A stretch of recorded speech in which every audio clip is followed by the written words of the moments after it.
कल कांग्रेस पार्टी की कार्यसमिति ने एक आश्चर्यजनक और देश विरोधी फैसला लिया है।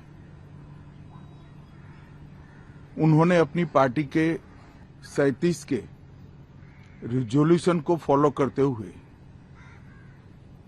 महान वंदे मातरम गीत के 2 ही छंद गाने का फैसला किया है। मैं इस समय पर पूरे देश को याद कराना चाहता हूं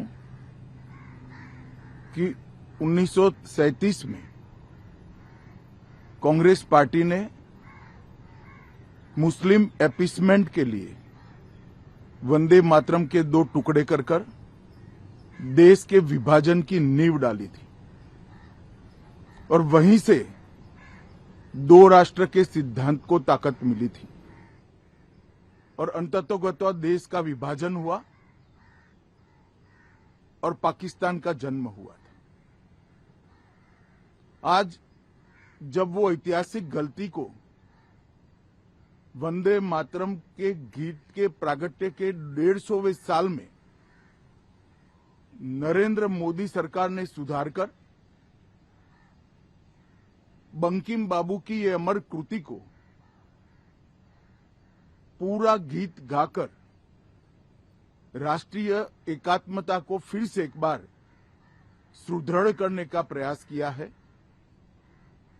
और सभी सरकारी फंक्शंस में इसको पूर्ण रूपेण गाने का जो निर्णय किया है वो निर्णय को कानूनी जामा भी पहनाया है। इसकी अवहेलना करने का कांग्रेस ने कल निर्णय किया है। कांग्रेस का ये निर्णय केवल और केवल इनकी घोर तुष्टीकरण की नीति की पुष्टि करता है। वोट बैंक के तुष्टीकरण के लिए उन्होंने स्वर्गीय बंकिम बाबू के इस अमर कृति का न केवल अपमान किया है, वो लाखों शहीदों का भी अपमान किया है जो वंदे मातरम का नारा लगाते लगाते देश की आजादी के लिए फांसी पर चढ़ गए, जिन्होंने कई साल जेल में काटे। आज कांग्रेस पार्टी 1937 का अपनी पार्टी का रिजोल्यूशन मान रही है और पार्लियामेंट के एक्ट को नकार रही है। मुझे तो बड़ा आश्चर्य है, श्री राहुल गांधी की नेतृत्व में कांग्रेस पार्टी फिर एक बार इस देश में तुष्टीकरण की राजनीति को पुरजोश तरीके से आगे बढ़ा रही है।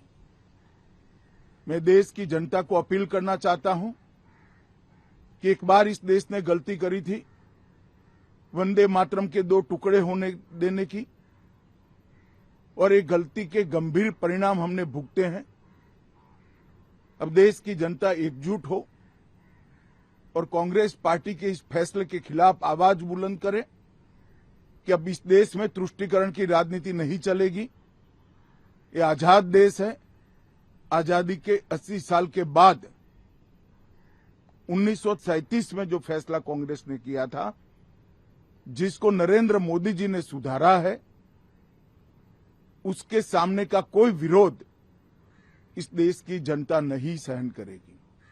भारतीय जनता पार्टी कांग्रेस पार्टी के इस फैसले की कड़ी निंदा करती है और हम इसका जनता के बीच में और विधायी सदनों में भी पुरजोश विरोध करेंगे।